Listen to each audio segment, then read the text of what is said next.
The wooden chair felt cold beneath me as I sat with my hands folded in my lap like a good little wife.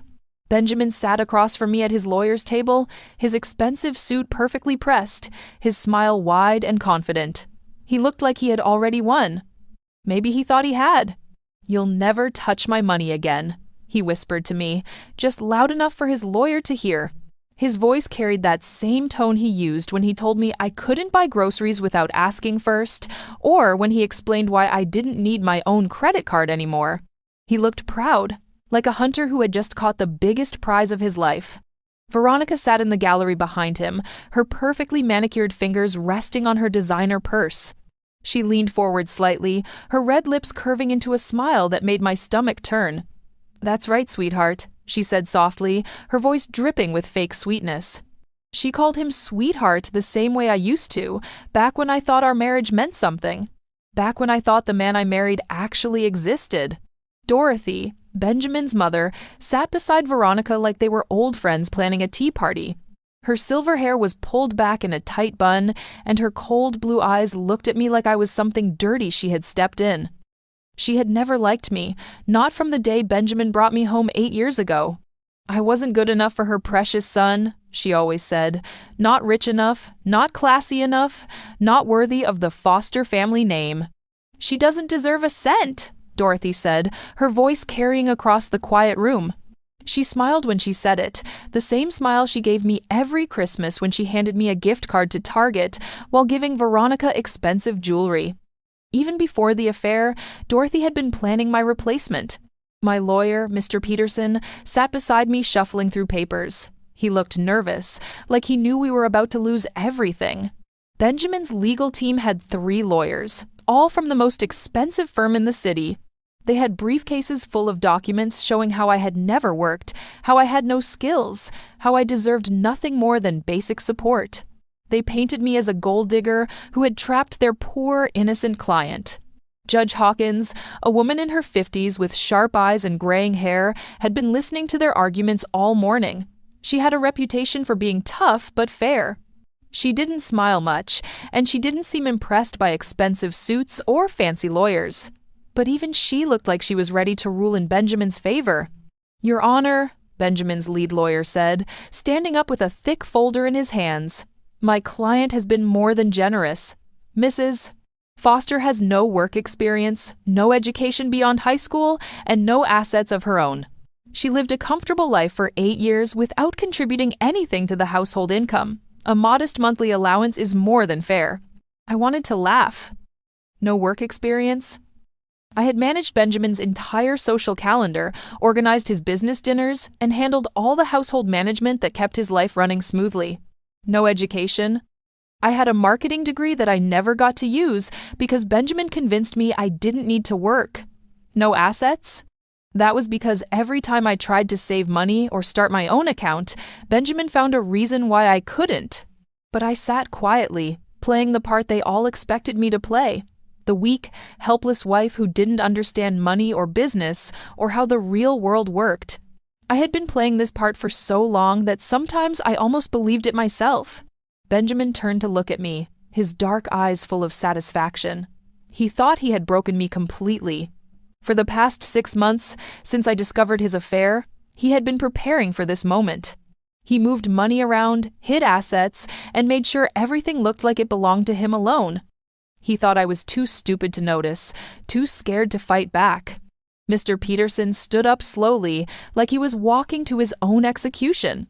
"Your Honor, I have one final piece of evidence to present on behalf of my client." His voice shook slightly as he reached into his briefcase and pulled out a white envelope. "Mrs.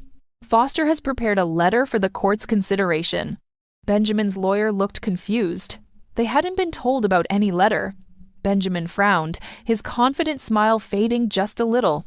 Veronica shifted in her seat, her perfect posture becoming slightly less perfect. Dorothy's cold eyes narrowed as she watched Mr. Peterson walk toward the judge's bench. Judge Hawkins took the envelope and opened it carefully. The room was so quiet I could hear the paper rustling as she unfolded the letter. Her eyes moved across the page, reading silently. At first, her expression didn't change. Then, slowly, her eyebrows began to rise. She read for what felt like forever. Benjamin's lawyers started whispering to each other. Benjamin himself was staring at me now, trying to figure out what I could possibly have written that would matter. He still looked confident, but there was something else in his eyes now, something that might have been worry. Judge Hawkins finished reading and looked up at everyone gathered before her. Then, something amazing happened. She started to laugh. Not a polite chuckle, but a real, deep laugh that echoed off the walls. She laughed so hard she had to put the letter down and take off her glasses to wipe her eyes. "Oh, this is good," she said quietly, but her voice carried in the silent room. She looked directly at Benjamin, then at Veronica, then at Dorothy. "This is very good indeed." The confident smiles disappeared from their faces like someone had turned off a light switch. Benjamin's face went pale. Veronica's mouth fell open slightly. Dorothy's cold composure cracked, and for the first time in 8 years, she looked genuinely afraid. I felt a small smile tug at the corner of my mouth. Finally, after months of planning and preparing, it was time for them to learn the truth. 3 years ago, I thought I had the perfect marriage. Benjamin would come home from work with flowers, kiss me at the door, and tell me how lucky he was to have me. We lived in his family's beautiful house on Maple Street, with its white columns and perfectly manicured lawn. I felt like a princess in a fairy tale. "Carmen, you don't need to worry about money," Benjamin said one evening as we sat at our dining room table. He was cutting his steak with precise movements, the way his mother had taught him. "I make enough for both of us. You should focus on making our home beautiful." I had been working at a small marketing company downtown, helping local businesses with their advertising. I loved my job, loved the creative challenges and the feeling of accomplishment when a campaign succeeded. But Benjamin had been hinting for months that I should quit. "But I enjoy working," I said, twirling my pasta around my fork. "And the extra money helps us save for our future." Benjamin set down his knife and looked at me with those dark eyes that used to make my heart skip. "Sweetheart, we don't need your little salary. It's barely enough to cover your gas and work clothes anyway. Wouldn't you rather spend your time making our home perfect? Maybe start planning for children?" The way he said, "little salary," made my cheeks burn. I made decent money, enough to pay for groceries and utilities. But when I looked around our expensive dining room, with its crystal chandelier and imported furniture, I felt small. Maybe he was right. Maybe my contribution didn't really matter. "I suppose I could take some time off," I said quietly. Benjamin's smile was brilliant. "That's my smart girl. You'll be so much happier at home." Within a month, I had quit my job. Benjamin took over all our finances, saying it would be easier if everything came from one account. He gave me a credit card for household expenses and told me to let him know if I needed anything else. At first, it felt nice to be taken care of. I spent my days decorating our home, cooking elaborate meals, and organizing Benjamin's business dinners. But slowly, things began to change. The credit card had a low limit, and Benjamin questioned every purchase. When I bought new curtains for the living room, he asked why I hadn't consulted him first. When I spent $50 on groceries, he wanted to see every receipt. "Carmen, we need to be more careful with money," he said one evening, going through the credit card statement with a red pen. "This coffee shop charge, what was that for?" "I met my friend Lisa for coffee," I said, feeling like a child being scolded. "It was only $8. $8 here, $12 there, it adds up. Maybe you should invite your friends here instead. It's more economical." I stopped meeting friends for coffee. Then I stopped buying new clothes without asking first. Then I stopped buying anything that wasn't absolutely necessary. Benjamin praised me for being so responsible, so understanding about our budget. But I noticed he still bought expensive suits and went out for business lunches that cost more than my entire weekly allowance. Dorothy made everything worse. Benjamin's mother visited every Sunday for dinner, and she always had something to say about how I was managing the house. The flowers in the garden weren't arranged properly. The dinner wasn't seasoned correctly. My dress was too casual for a foster family meal. "Benjamin, dear," she said one Sunday, cutting her roast beef into tiny pieces. "I saw the most lovely girl at the country club yesterday. Veronica Hayes, the interior designer. She's from such a good family, and her work is absolutely exquisite." Benjamin nodded politely, but I caught something in his expression. Interest, maybe. I've heard of her work. Very talented. You should hire her to redo the guest rooms, Dorothy continued, not looking at me. They could use a professional touch. I had spent weeks decorating those guest rooms, choosing colors and fabrics that I thought were beautiful. But sitting there listening to Dorothy, I felt like everything I did was wrong, amateur, not good enough for their family standards. That's a wonderful idea, Mother, Benjamin said. Carmen, what do you think? What could I say? That I wanted to keep the rooms I had worked so hard on? That hiring someone else felt like admitting I was a failure? Of course, I said with a smile that felt like plastic. Whatever you think is best. That's when the phone calls started. Benjamin would step outside to take calls, saying they were work-related. He started working late more often, coming home after I had already eaten dinner alone. When I asked about his day, his answers became shorter, less detailed. How was the Henderson project meeting? I asked one evening as he loosened his tie. Fine, he said, not looking at me. Just the usual client demands. But I had seen his calendar that morning when he left it on the kitchen counter. There was no Henderson meeting scheduled. There was a notation that said, VH, 7 p.m., with a restaurant name I didn't recognize. I started paying attention to things I had ignored before, credit card statements that Benjamin quickly put away, phone calls that stopped when I entered the room, new cologne that smelled different from what he usually wore, shirts that came back from the dry cleaner with lipstick stains that weren't my shade. One evening, I was putting away his laundry when I found a receipt in his pants pocket. It was from an expensive restaurant downtown, dated the previous Tuesday. The bill was for 2 people, with champagne and dessert. But Tuesday night, Benjamin had told me he was working late on paperwork at the office. My hands shook as I held the receipt. The total was more than my monthly allowance. Someone had ordered the lobster and the chocolate souffle, dishes that Benjamin always said were too expensive when we looked at menus together. I sat on our bed, staring at that piece of paper, and felt something crack inside my chest. This wasn't about money or work stress or family pressure.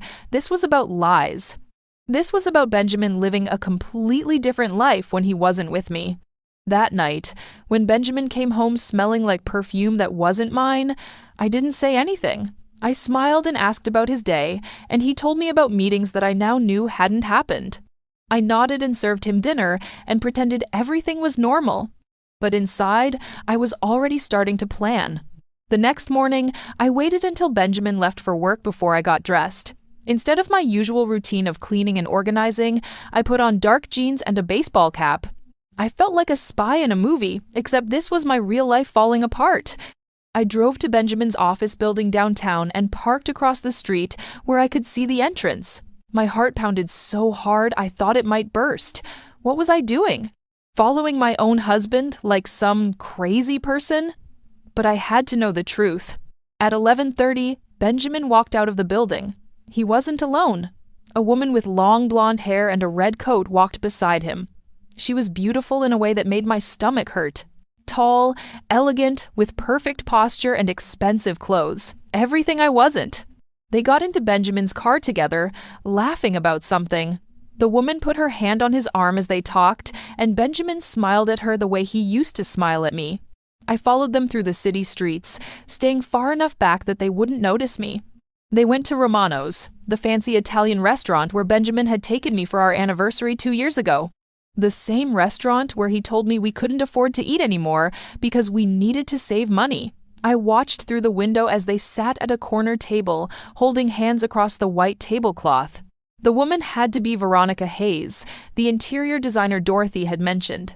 She was even more beautiful up close, with perfect makeup and jewelry that probably cost more than my car. She touched Benjamin's face gently, and he caught her hand and kissed her palm. My chest felt like someone was squeezing it with both hands.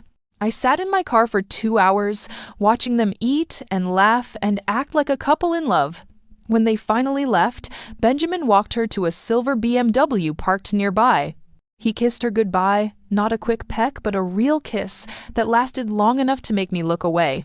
That evening, Benjamin came home at his usual time with a story about a difficult client meeting. He complained about how boring his day had been, how he wished he could have spent it with me instead. I nodded and smiled and served him the dinner I had somehow managed to cook while my world was crashing down. "How was your day, sweetheart?" he asked, cutting his chicken like nothing had happened.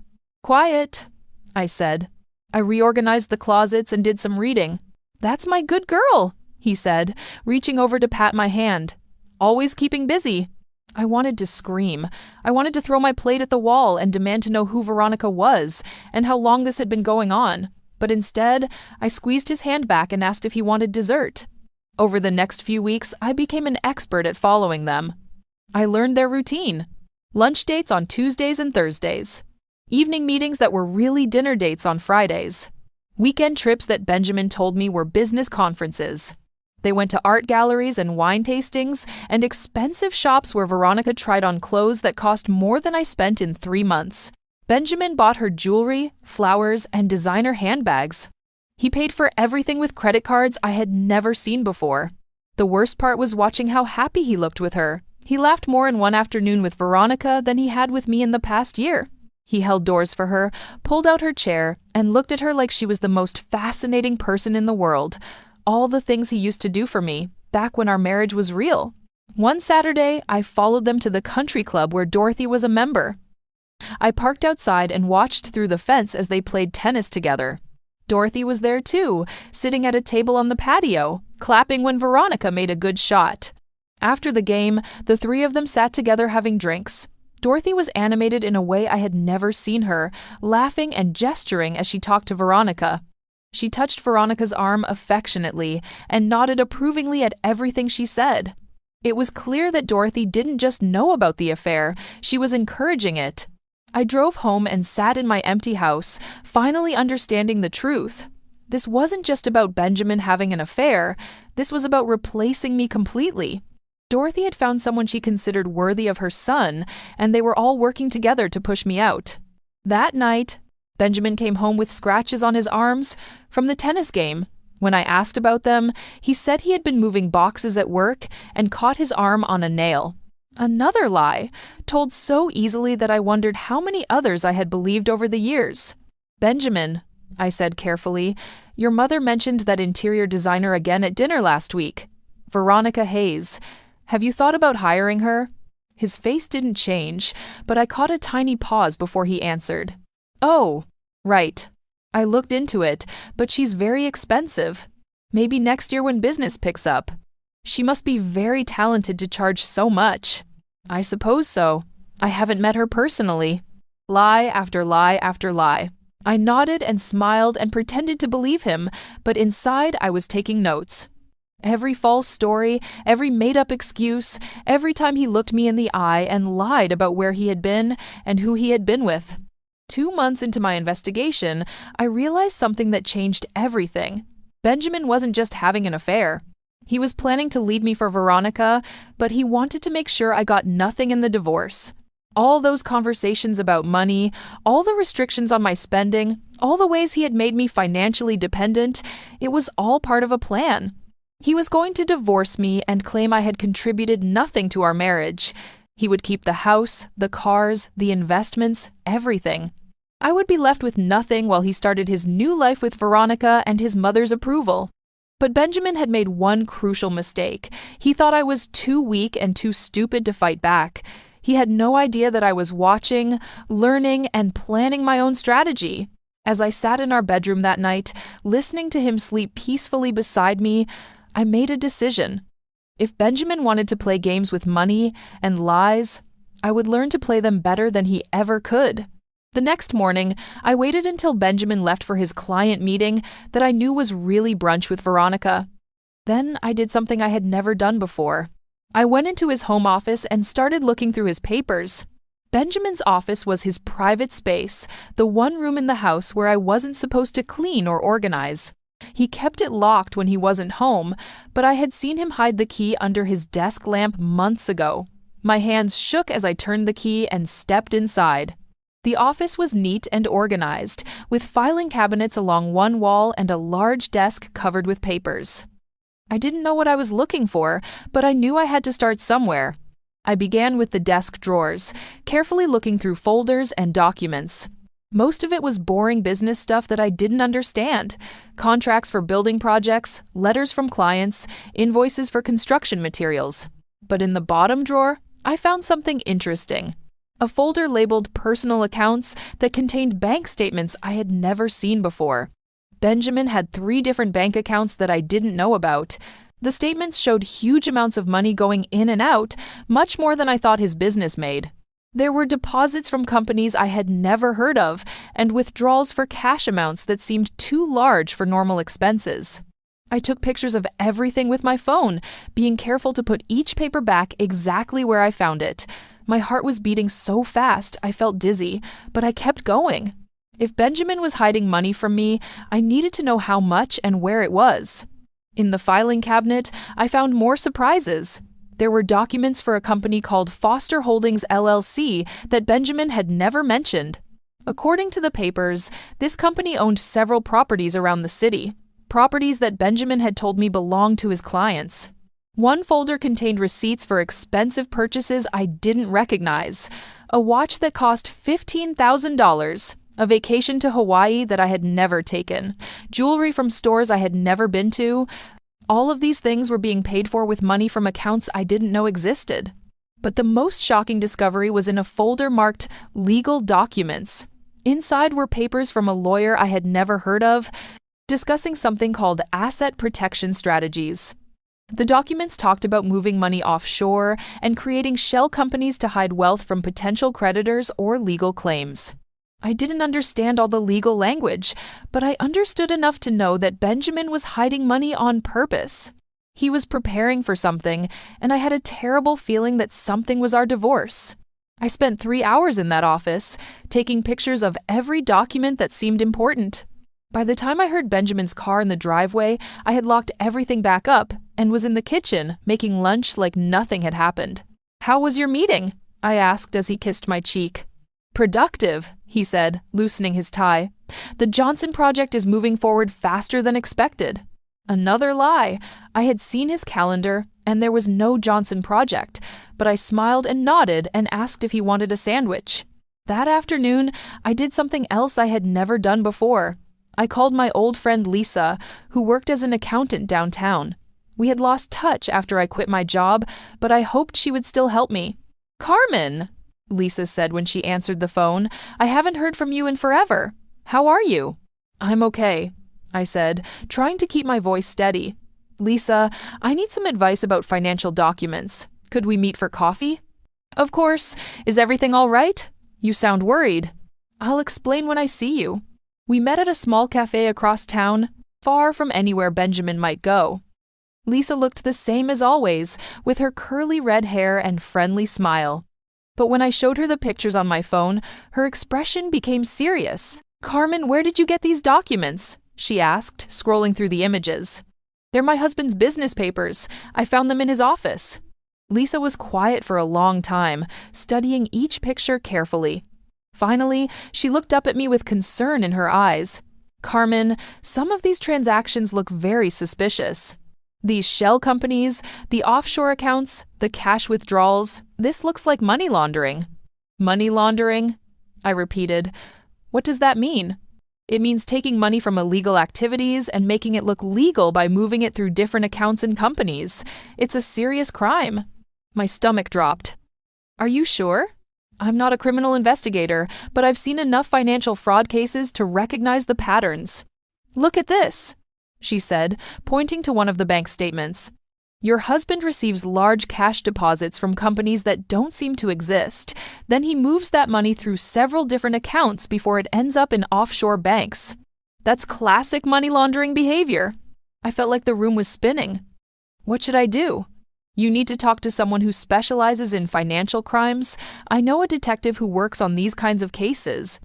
His name is Antonio Rivera, and he's very good at his job. Would you like me to give you his number?" I nodded, unable to speak. Lisa wrote down the detective's information on a napkin and handed it to me.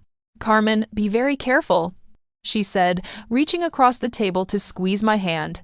"If your husband is involved in money laundering, he could be dangerous. Don't let him know that you've discovered anything."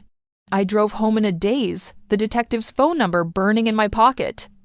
Benjamin was in his office when I got back, probably moving more illegal money around while I made dinner.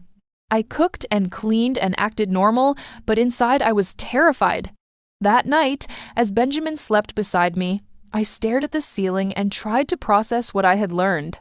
My husband wasn't just cheating on me and planning to leave me with nothing. He was a criminal who had been using our marriage as a cover for illegal activities. But for the first time in months, I felt something other than fear and sadness. I felt angry. Benjamin had lied to me about everything, stolen from me, and planned to destroy my life. But now I had information that could destroy his life instead. Tomorrow I would call Detective Rivera. Tomorrow I would start fighting back. The next morning, I waited until Benjamin left for work before I dialed Detective Rivera's number. My hands were shaking so badly I had to try 3 times before I got all the digits right. Detective Rivera, Financial Crimes Unit. A deep voice answered. "Hello," I said, my voice barely above a whisper. "My name is Carmen Foster. Lisa Martinez gave me your number. I think my husband might be doing something illegal with money." There was a pause. "Mrs. Foster, can you come to the station this afternoon? I'd like to discuss this in person." 2 hours later, I sat in a small office at the police station, facing a man in his 40s with kind eyes and graying hair. Detective Rivera had the pictures from my phone spread across his desk, studying them with a serious expression.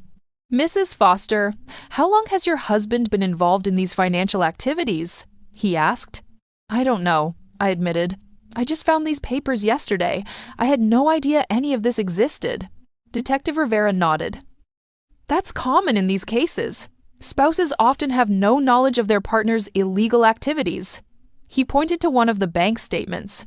"These transactions show a clear pattern of money laundering. Your husband is receiving large amounts of cash from questionable sources and moving it through multiple accounts to hide its origin." "What kind of questionable sources?" I asked. "Based on these amounts and patterns, probably drug money, illegal gambling, or other organized crime activities. Your husband's real estate business provides perfect cover for laundering dirty money through property purchases and sales." I felt sick. How long could he go to prison for this? Money laundering is a federal crime. Depending on the amounts involved, he could face 10 to 20 years in prison, plus massive fines and forfeiture of all assets purchased with illegal money. "All assets?" I repeated. "Everything. The house, cars, bank accounts, investments. If they were purchased with laundered money, the government will seize them." My mind was racing. If Benjamin went to prison and lost everything, what would happen to me? I would have nothing, just like he had planned. Except now it would be because he was a criminal, not because he had outsmarted me in divorce court. "Detective Rivera," I said slowly, "what if I helped you build a case against him? What if I could get more evidence?" He leaned back in his chair, studying my face. "Mrs. Foster, that would be very dangerous. If your husband suspected you were investigating him, he could become violent. These aren't the kind of people who handle betrayal well." "But I'm already in danger, aren't I? If he's involved with criminals, if he's planning to divorce me and leave me with nothing, I'm not safe anyway." Detective Rivera was quiet for a long moment. "What exactly are you proposing?" "I have access to his office, his computer, his files. I could copy more documents, record conversations, maybe even find out who he's working with. But I would need protection, and I would need guarantees about what happens to me when this is over." "What kind of guarantees?"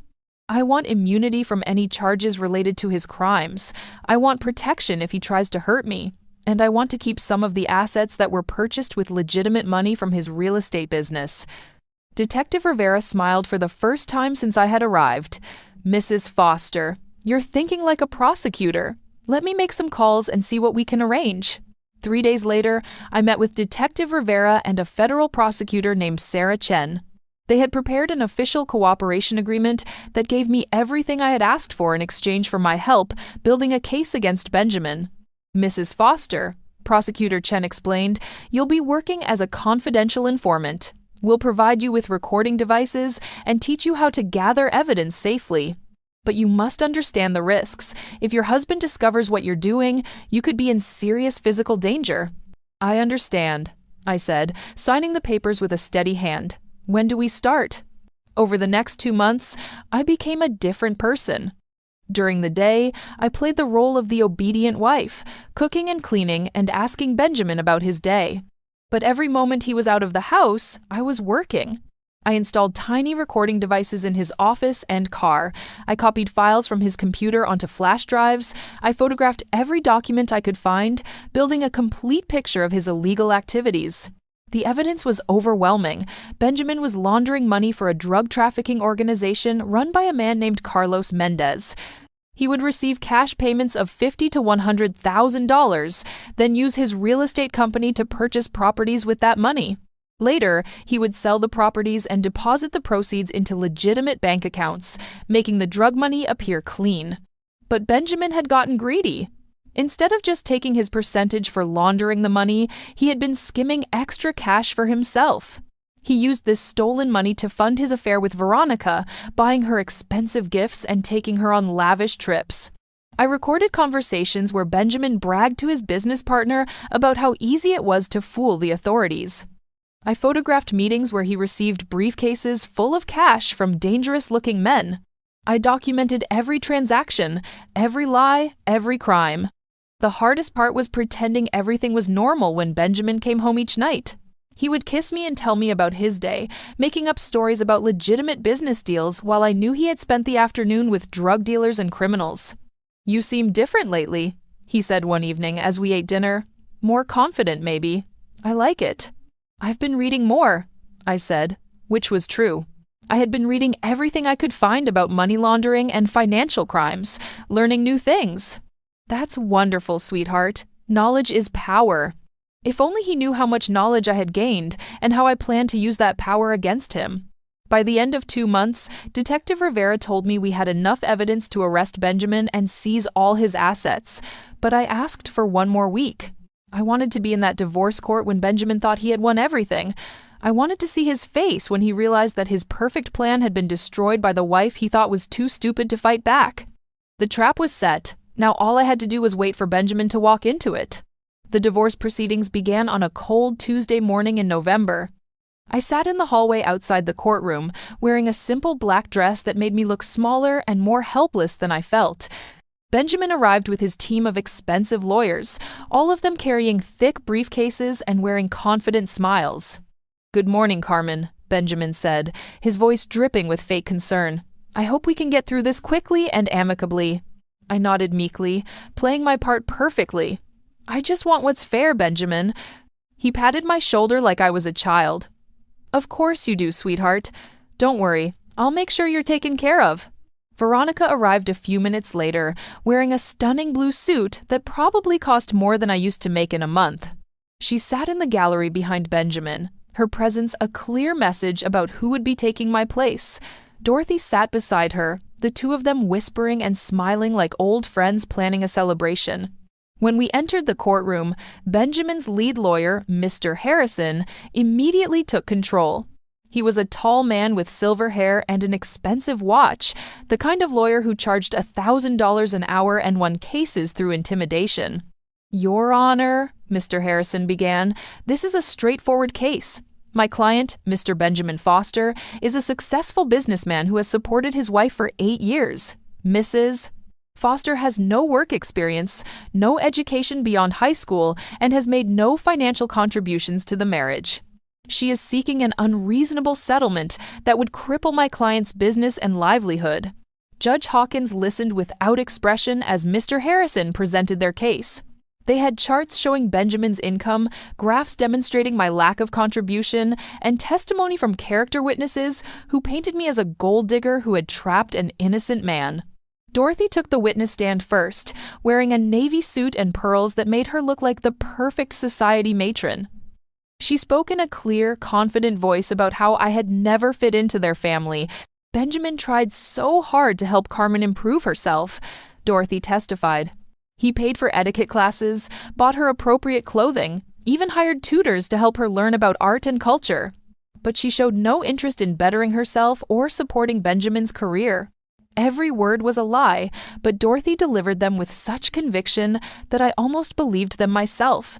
Benjamin had never paid for any classes or tutors. The only thing he had paid for was my silence and submission. Mrs. Foster has no understanding of the social obligations that come with being married to a man of Benjamin's standing, Dorothy continued. She embarrassed him at business functions and refused to participate in charitable activities. Frankly, I'm surprised the marriage lasted as long as it did. Mr. Harrison nodded approvingly. Thank you, Mrs. Foster. No further questions. My lawyer, Mr. Peterson, stood up for cross-examination, but he looked nervous and unprepared. Mrs. Foster, isn't it true that your son controlled all the finances in the marriage?